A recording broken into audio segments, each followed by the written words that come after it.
Welcome back to Clarity with David Prosper, the podcast where we help you trade confusion for clarity and help you live by design and not default. Today, I am joined by Anthony DeNino, the keynote speaker, leadership trainer, consultant, founder of Creating Our Reality, a company dedicated to helping people and organizations grow through purpose, gratitude, and clarity.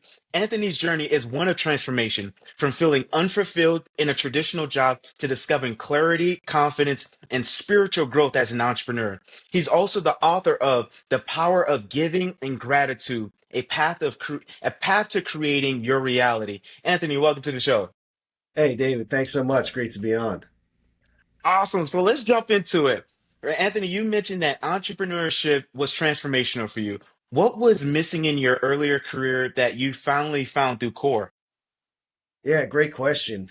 For me, it was always about feeling that there was something lacking, whether it was the opportunity to do things in my own way, the way that felt just best, not just from a business point of view, but also from an individual point of view, right?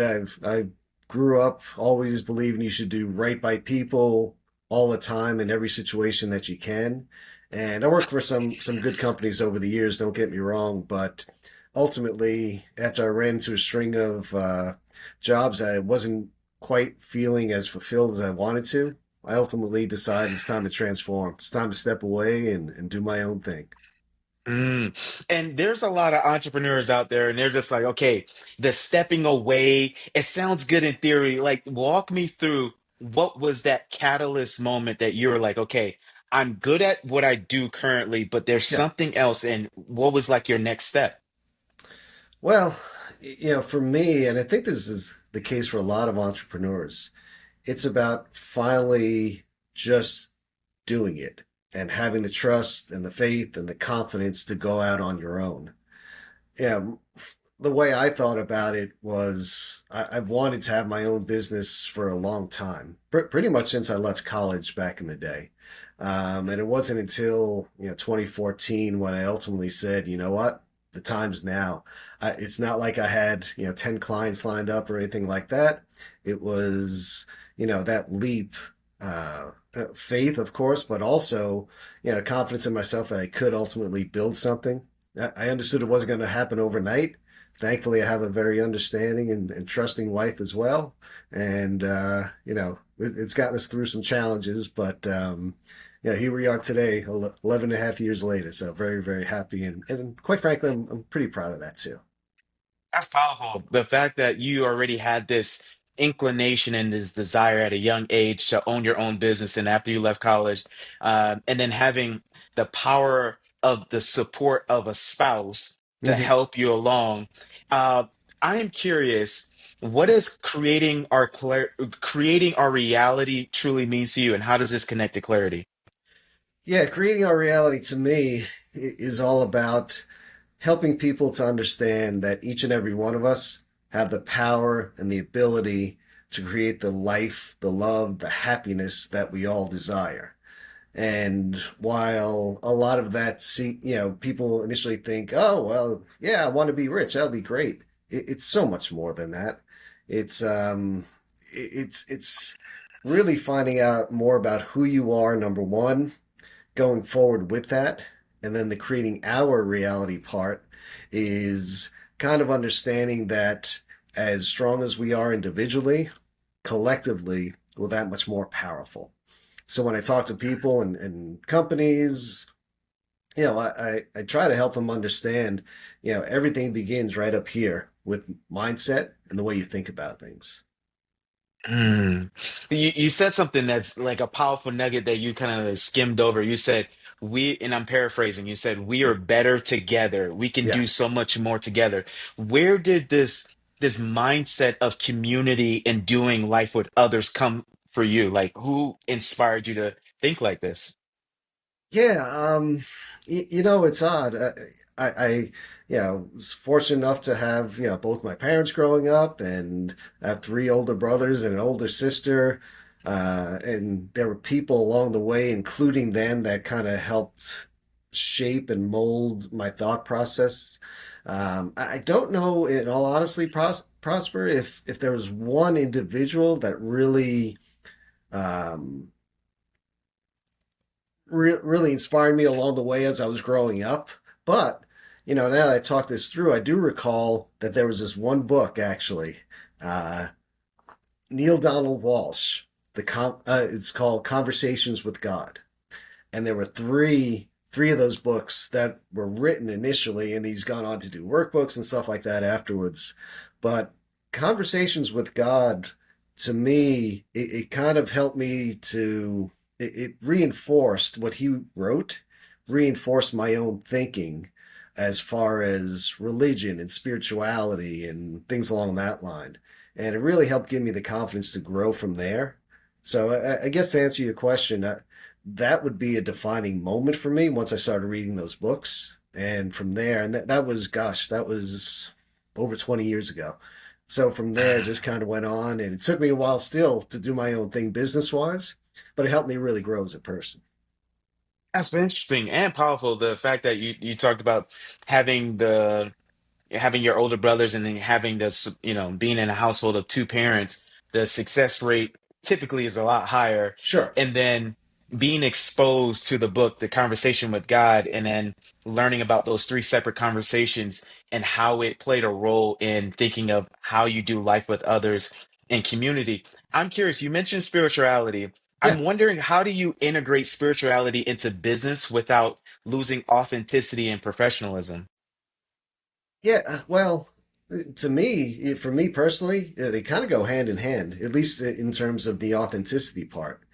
Because while I do like talking about that. Everything I do is client driven. So if they don't want anything based on religion, which I really never talk about, or even spirituality, I'll abide by their wishes. But to be truly authentic to myself and my beliefs include the fact that when you do something you're passionate about, providing it's legal, you got to do good things. So, uh, authenticity and spirituality, they kind of one and the same. And one of the big things now that, well, last year or so I've been reading a lot about is spirituality in the workplace. So, been trying to align some talks along that line that fits with that company's specific companies or nonprofits kind of beliefs. Yeah. And I can only imagine that balance of, okay, here's what I believe, here's what my clients believe, and how do I walk the tightrope of not offending, but not also suppressing like who I am. Like, how do you navigate those type of interactions while still staying true to yourself? Yeah, I'll be honest. I struggled with that for a while. When I was first starting out, I was always like, "Ooh, I got to be careful. Don't mention God." Even though it was my beliefs and who I followed since I was a child. And then ultimately, I decided, within the last couple of years, I was like, you know what? If I'm really going to be true to myself, if I'm really going to be successful, quite frankly, I have to have that part of me that really exhibits authenticity and being true to myself. So I really stopped shying away from that. It's not that I still abide, of course, by a client's interest and concerns, but it's more just a part of who I am overall. That's powerful. And I want to make a slight pivot. Like, you've trained and worked with nonprofits. What's one mindset shift that helps leaders and teams create more meaningful results? In nonprofits, Yeah. And yeah, different not leadership roles. yeah, yeah. In nonprofits, for me, it's funny. So I have a business background. So for 25 years, I was in various sales and management, marketing, customer service type of roles before I opened and started my own business. And the thing that really struck me when I first started working with nonprofit organizations is the fact that while it's awesome that they are just true to the mission and they're all about the mission, and I really think that's the way it should be, they don't want to accept or believe that a lot of what they do is quote unquote business. So it's helping them understand that that's okay. That's not a bad word. It's not a bad thing. And so a lot of what I speak about to a corporation or, a small or mid-sized business really applies to nonprofits as well. It's just a system of doing things in the way that you're most effective. Yeah, and that is very interesting. 'Cause I've talked to a couple of nonprofits when I lived in Colorado Springs, and one of my favorite one is Mary's Home, and it's a nonprofit helping rehabilitate a lot of women coming from domestic backgrounds Mm, and nice. and getting them on their feet so that they can be empowered. So that model of treating it as a business while understanding that there's a mission, like what are some like practical things that you've helped them to adopt that corporate does that helps them be successful that nonprofits could actually do even with volunteers? Yeah, well, the biggest thing that nonprofits struggle with, it's always a challenge to have proper funding. So, yeah, what I help explain to them, what I explain to them to try to help is that, look, companies today are very, very passionate about showing how good they are. And they do so in terms of sponsorships and opportunities. And when you're talking to the community, make sure you also speak to the businesses as well. Because if there's a way that they could be a partner in some way, whether it's financial or through trade services or whatever, you're going to help each other out in the process. And, the thing that comes up is, well, I'm not a salesman. I'm not a salesperson. And I'm like, great. Just talk from your heart. Just tell them what it's about. And getting back to your authenticity question, when that shines through, that's a powerful tool. So again, it's an obstacle, it's a struggle. But that being said, once they overcome it, then they're in great shape. Mm. Yeah, there's a big hurdle when it comes to selling ourselves, and we are constantly selling ourselves in everything we do, from connections to our spouses to our friends. I am curious, you're known as a smart guy. Where did you get this acronym from, and how did that originate? Yeah, well, it started with a conversation I had with another speaker. And this is when I was first starting out. He said, Anthony, tell me about it. Tell me about yourself. What is it that you do? And I'm like, well, I'm a motivational speaker and I inspire people and do this, that, and the other thing. And he was very polite and very professional, but he asked the question. He goes, "Oh, okay, great. So how does that separate you from every other person who calls himself a motivational speaker?" And I was like, ah, you nailed it. How do I separate myself? So I played around with a few different, acronyms, nicknames, whatever. Got in front of a few groups, asked them, the question, what do you think about this one? What do you think about that one?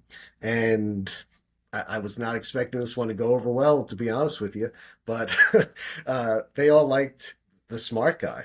And, for those of you who don't know and listeners who don't know, SMART's an acronym. And in all sincerity, it's at the heart and soul of what I believe, not just as a professional, but as a person.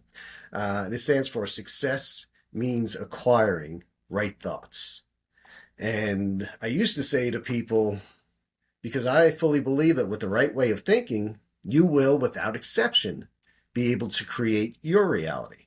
So I had a nice time with my company name. It flowed nicely, and I was feeling really good. But yeah, as you're aware, once you really dive into a topic, you learn a lot more.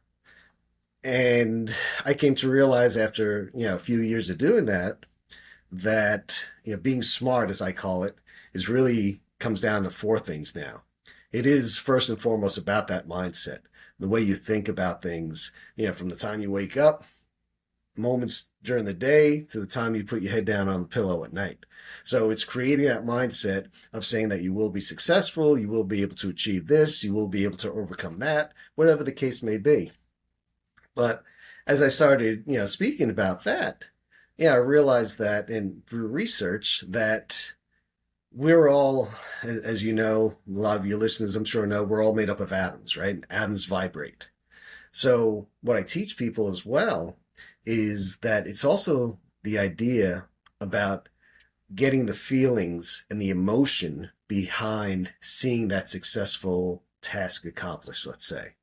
So it's about visualization as well. And when you see it in your mind's eye, it's not just seeing it, but it's feeling the emotion. So seeing and feeling, how you feel about getting the high five or the pat on the back or job well done, going home to your spouse and explaining the great things that happen, right? Really getting the emotion behind it. But the third part, and this is the one people have struggle with sometimes, it's about speaking your positive thoughts. So, for example, let's say I'm going to go on stage and somebody asks me how I feel. Are you ready? Excited? Yeah, my prior response would be, yeah, you know what? I feel pretty good. I'm looking forward to this. I've been looking forward to this for a while. I've done some research. I've practiced, and by the end of the talk, I think people are going to feel really good. And what I tell people is that's not a bad thing to say. It's being humble, it's being sincere, and those are good things. But to help yourself achieve even more, I suggest saying something more along the lines of, "Hey, Prosper, you know what? I feel great. I've done my research on this. I've rehearsed. I practiced. I really feel confident that the audience is going to connect with my message. And by the time that we're done, yeah, it's going to be, a great thing. People are going to applaud. They're going to say some nice things to me afterwards. And I just feel really, really good about what's going to happen next." So what I explain to people is, look, the second way, to me anyway, does not sound cocky or arrogant. It's just powerful emotions. And when you talk about emotions, there was the one side when I first started talking, saying, "Oh yeah, I feel pretty good." Emotion was kind of like, it's okay. But when I spoke positively, I was up here and feeling really good. And lastly, I tell people if you do the first three steps, correctly and do them well, you're going to have success. But if you take step four, which is taking action to achieve those goals, then you're going to be unstoppable. So again, it's a lot more involved than that. But we go through this exercise, throughout like a training or a speaking opportunity, and just try to help people to understand that again, we're all just so much more powerful than we give ourselves credit for. And to speak confidently about who you are in a way that sends the message to people that, hey, this is a confident person, but he's still or she's still very humble in who they are and true to themselves in the process. Yeah, and I can see why step three or the phase three is where a lot of people struggle because Sure. you're saying it and be transparent. You're saying it in theory, it makes sense. Like logically, I get it. Speaking more confidently and having that energy. But Anthony, our world actually rewards being a victim more than being confident. Oh, So like how do you get someone to because there's this misconception I believe that humility is not is thinking lowly of yourself, but the true definition is having a grounded and a healthy self-assessment of yourself, knowing my strengths and my weaknesses. So how do you get people in part three? Because part four, taking action, people can do that. Visualization, people can do that. Speaking positively, affirmation, they can do that. But the energy behind confidently speaking and changing that mindset of I'm not going to play small. I am going to step in to what I'm envisioning. Like, how do you get people to that point? yeah. Well, it's some people adapt to it more quickly than others. Just to be clear about that. Um, for those of for those people who struggle with that, is that the way I kind of talk to them is helping them to understand again back to that emotion, right? How do you want to feel?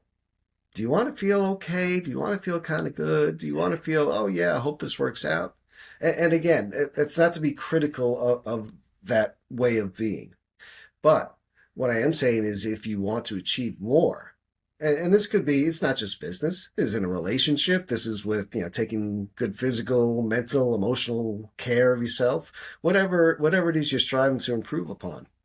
When you speak in positive terms, then the expectations become positive outcomes.